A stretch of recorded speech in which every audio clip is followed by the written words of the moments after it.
Ladies and gentlemen, boys and girls, get ready for Preston's podcast starting in 5, 4, 3, 2, 1.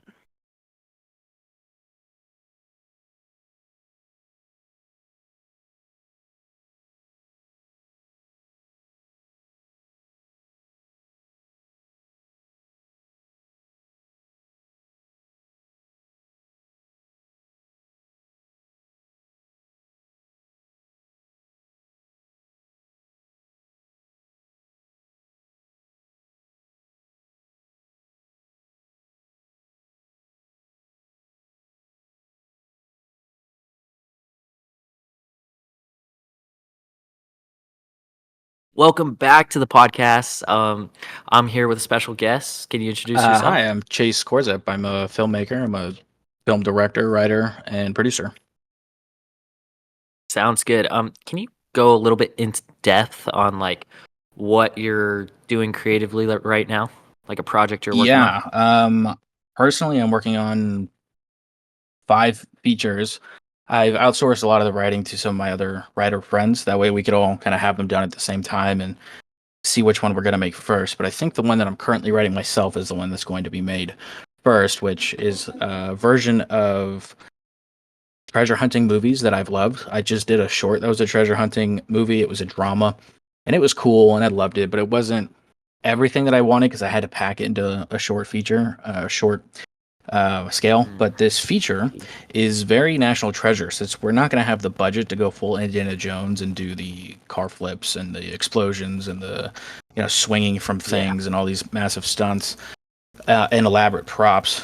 What we've had to do is I've taken a different approach. I've taken a National Treasure approach, which is very clue based and intellectual. So I wanted the movie to feel smart, and so far I think I've done all right by it. I'm just gone to the back of the second act, so it's looking pretty good. It's a little long. It's at 120 pages, which means it's more expensive, and maybe we'll cut it down to 90. It'll be longer to shoot, but it'll take us everywhere from the west coast of the United States and into the south of Spain, all the entire Andalusian region. We're visiting like 4 or 5 cities South of Spain, and then cow. into the Canary Islands. That's kind of where our third act takes place, in the islands. So we're consciously going from this woodsy area and the opening act, down to Morocco as well, and then into cities. These wonderful cities with these huge structures and these magnificent churches and bridges, and then back into the jungle. And I'm very, very much looking forward to that one.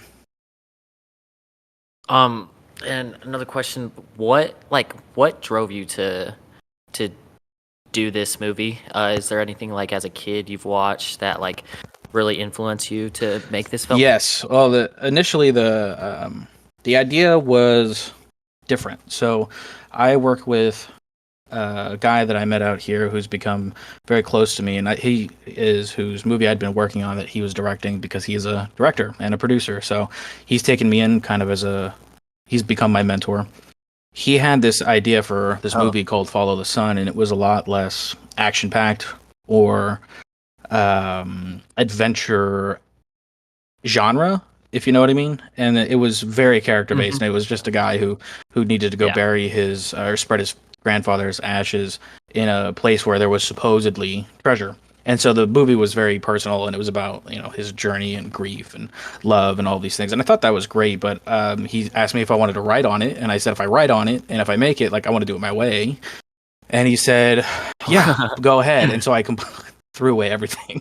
I threw away it all, and I did a page 1 rewrite, and it became a very National Treasure thing that I've been obsessed with for a long time, and became about 2 archaeologists who are married and split up, and the need to find this thing is so important that it splits them up.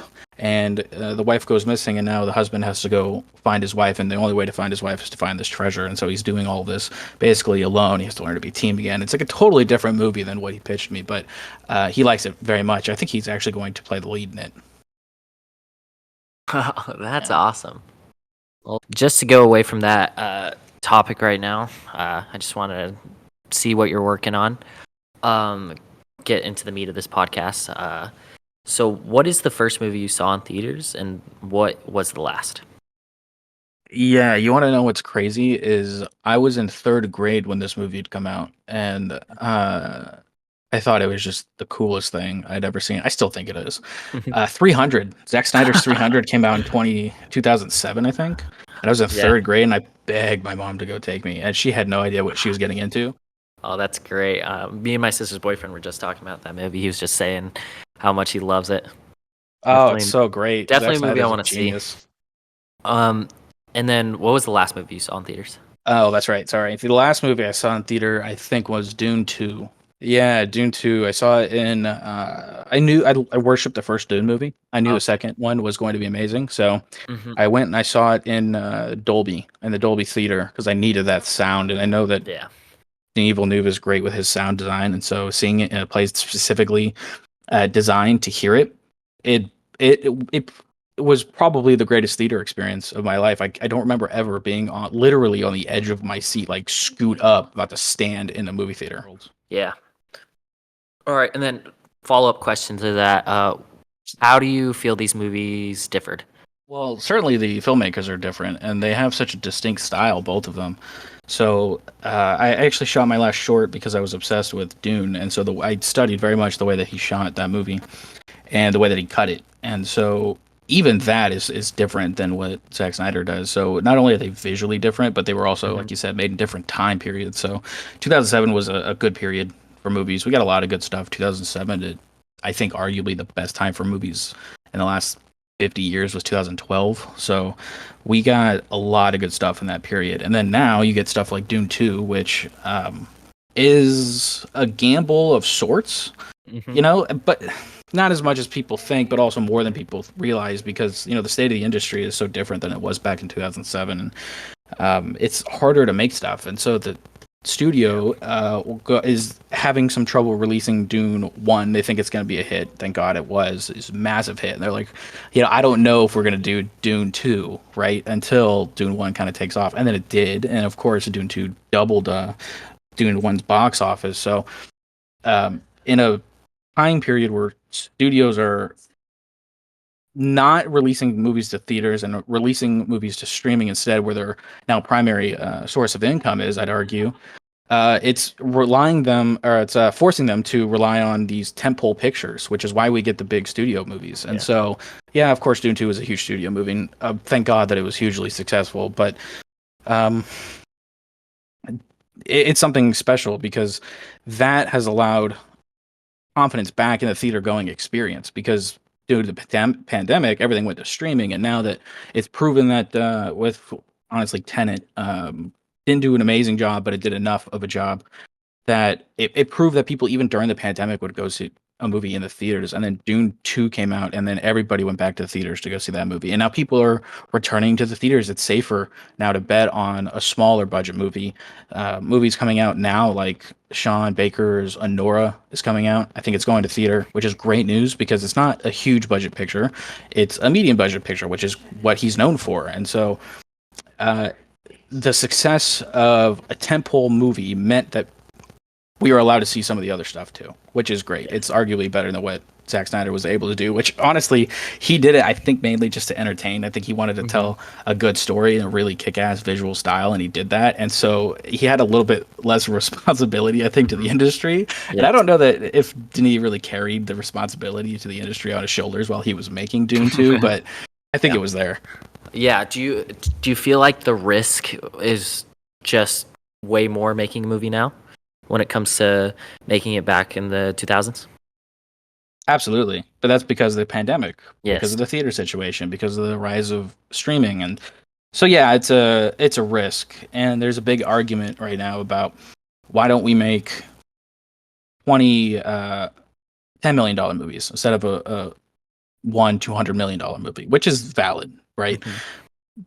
I get it from the studio perspective. I get it because you make a $20 million picture, there's no guarantee that it's going to make its budget back. I mean, because they have to spend the budget, they have to usually double it for marketing stuff. So, whatever your budget is, double it. You have to earn that back plus some, at least, just to break even. And so it's harder to bet on on an array of lower budget pictures, because sometimes even if you make 20 different pictures from the same studio, you're going to go in and compete with themselves, and then everything else coming out with another studio, which gives the audience a lot more option. But it just it's great for the audience. It's kind of bad for the pictures, because you've got so many options. The average person maybe is going to go see one movie on the weekend. Like Hmm. my parents are maybe going to go see one movie on the weekend, and that's if there's nothing on streaming. So Yeah. when you go and you make a tentpole picture, of course people are going to go out and go see it, because one, there's not a lot of competition, but two, and it's an event.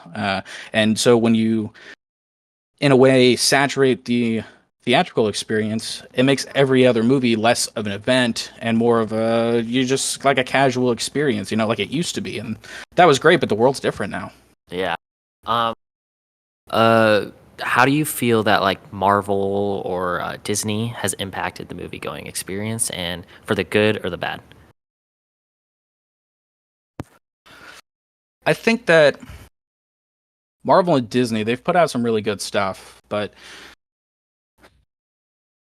it's really their TV section that's ruining a lot of stuff. Their Yeah. TV stuff sucks, but it's also the way that they make their TV Hmm. stuff, because there's been a really big push on these large virtual stages. Those giant paneled screens that sit in the back of a soundstage and they become your environment. So now we're going off to shoot locations a little bit less. And so while it might get the job done, it has changed the filmmaking experience. And I don't know if that's for the better or for the worse. I think as a filmmaker, it would be very, very cool to go out and shoot something on that stage. And if I did it, it would have to be in a place that I felt was so remote that we couldn't do it in person, or way too expensive to do it in person, or something that's completely off world, like a Star Wars movie. Yeah. But even the Star Wars movies, like they're shooting Mandalorian on these sound stages, and they're places that exist on Earth that are just dressed up, and it's easier to dress it up because you have to take to the south stage instead of hauling all that crap out to the middle of the desert and building buildings like we used to do back in the day with Cleopatra and stuff. And I mean, I get it, but as a filmmaker, it's not as fun, because you want to go to those locations no matter how far or terrible it is to get there, because there's something tangible there, and the actor picks up on that. And it's such a different experience that when you hire good actors, they can bring emotional truth to any scene. That's kind of why they're there, Hmm. at least a good actor anyway. But it's so much easier to get them to that place if they're in a real environment and they're not surrounded by green screens and like 4 foot tall guys and 10 foot tall guys with sticks and tennis balls and the whole deal. And Yeah. I don't know, man. I think it's not great. I totally agree, and I feel like a lot of the big movies that use those big sound stages or heavily rely on CGI use them to the extent where they're not supposed to be used, and I feel like they're always supposed to be used as tools and not the whole movie, and like fully like making costumes CGI, like you can tell. Oh, And yeah. I think the mix of practical effects and computer generated is awesome, but once you go fully into the computer generated, it just turns out to be like the fast food of movies. Oh, yeah. All right, sorry, moving away from this topic. Sorry to cut you off short. I'm just limited That's it. You're good. on time when it comes to turning this assignment in. Um, do you feel like the film industry is progressing or regressing based on these two movies you saw? That's actually a really good question. If you would have asked me a year ago, I would have said regressing. But with the emergence of new filmmakers and the tested filmmakers coming back, not just the tentpole guys. It's not just Chris Nolan and Denis, who, thank God, are still making movies, or Spielberg, who, Yeah. thank God, are still making movies, or Scorsese, who I kind of wish would retire, or Ridley Scott, who I kind of wish would retire, depending on how I feel about Gladiator Wait, 2, because, wow. sorry to cut you off. Have you seen Megalopolis? Not yet, no. Coppola is one of my favorite filmmakers of all time, and so I'm excited to watch it, but I've been seeing the clips of Adam Driver going, go back to the club. All over my Twitter. Yeah. Those are all over my TikTok right now. But I don't think it's regressing anymore. I actually think it's progressing now, because we're getting maybe not $200 million movies, maybe we're getting $100 million movies. So it's still sort of a tent pole, sort of not. We have Like the first guy that comes to mind is Robert Eggers' career, great career. He's coming out with Nosferatu, and then you got Guillermo coming out with Frankenstein, and so it's not Oh, just like the monster movies that are doing well or the genre yeah. directors that are doing well, which they are, but there is now becoming an appetite again for those kind of movies, not just the genre movies, but the smaller movies or the movies that need to be made. So Yes. I think that we're heading into a better direction. I don't think that we fully recovered since 2020, and I don't know that we will to the same extent. I think it'll look different, but I think we are seeing a lot of new movies come out, a lot of exciting opportunities come out, new filmmakers and new stars. So you said it's on a progressive. It's progressing the film industry, correct? Yeah. Um, do you think there is any way that it could companies could do a better job of releasing, or do you see it? Where do you see the film industry heading in like the next 10 years? Mm, yeah, that's scary. Right now, the industry is not great for the low level guys. I think I witnessed a lot of my friends scrounging for work on crew positions, so I need to make more friends. I think that are directors and producers because I want to hear their opinions. And the ones that I'm surrounded with right now, it's dry, but they're making a living, which is pretty much all that I've ever wanted out of the film industry was to just make a living. I didn't need to be, uh, rich and famous. Yeah. That'd be super cool, but Hmm. I want to make a living doing what I love to do, and so that still exists at the very base level. That still exists for creators, at least.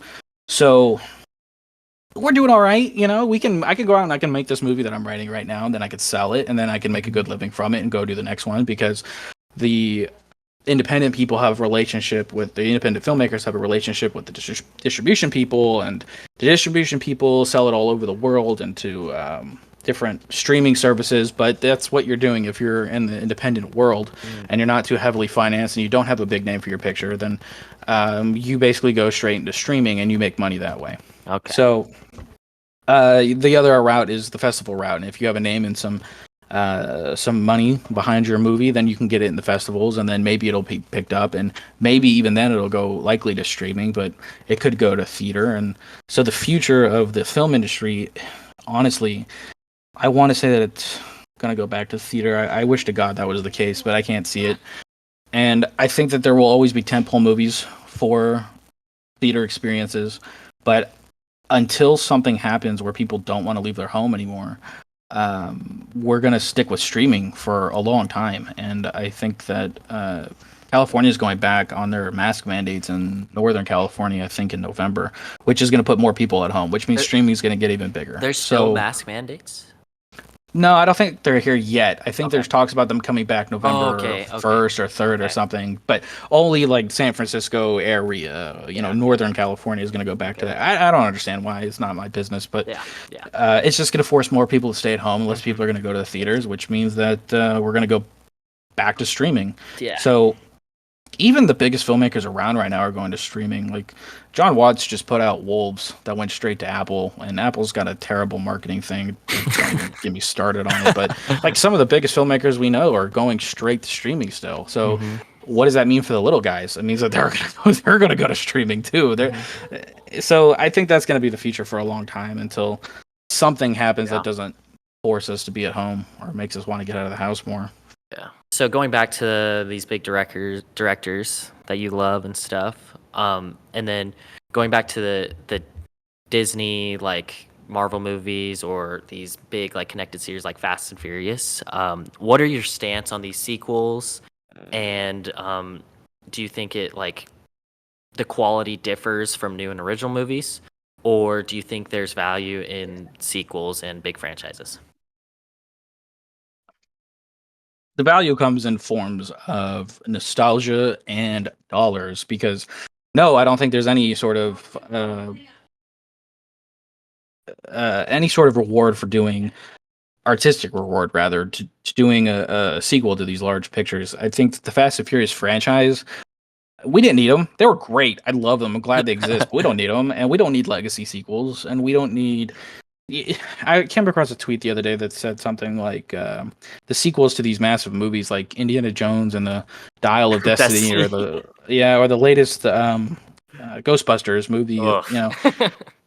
The only reason we have those sequels is because the studio system in the 80s was completely different and allowed movies to exist that were smaller budget and that took risks. And so if we're not doing that anymore, we are going to be stuck in a cycle or some gross loop of sequels. And so in order for us to get to a place where we have something that's worth a sequel, we then have to bet on the smaller things, you know?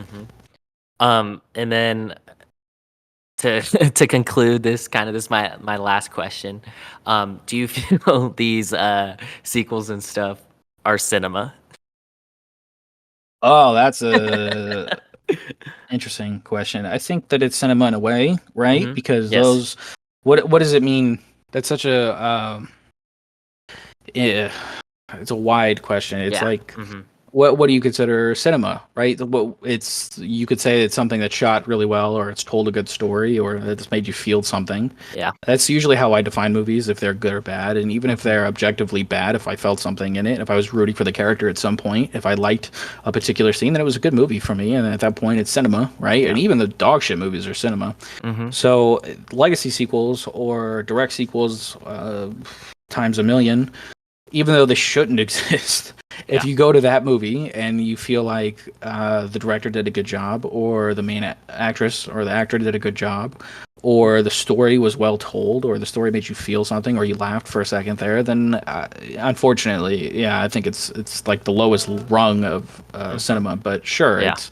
it takes a lot to Yeah. make those movies. Like it takes a Mm-hmm. lot to make any movie. It takes a lot to make Yeah. those movies, and so there's something to be said for the accomplishment of any $200 million picture, no matter how bad it is. It Yeah. takes an enormous amount of energy from a lot of people to make those movies in the first place. And so there is artistry somewhere in Mm-hmm. that picture.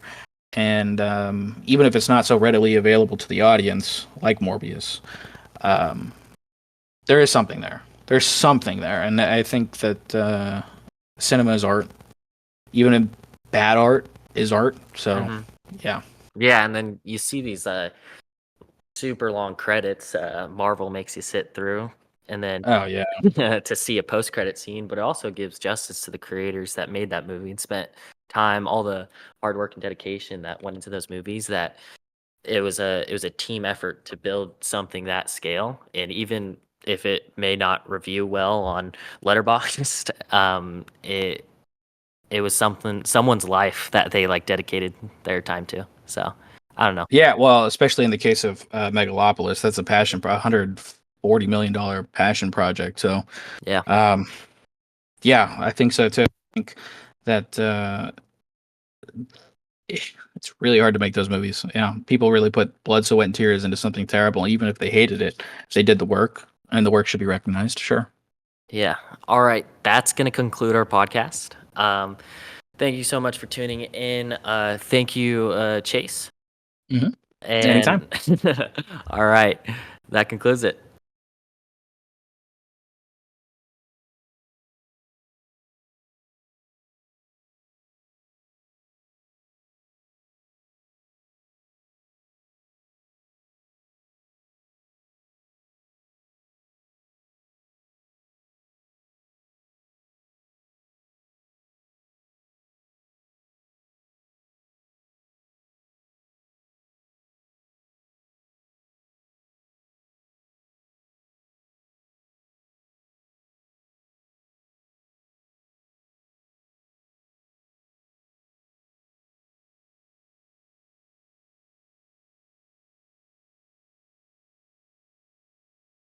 Sound the alarm. Sound the alarm. That is the end of the Preston podcast. Make sure to like, comment, and subscribe to enjoy more episodes of the Preston podcast in the future. And thank you for watching.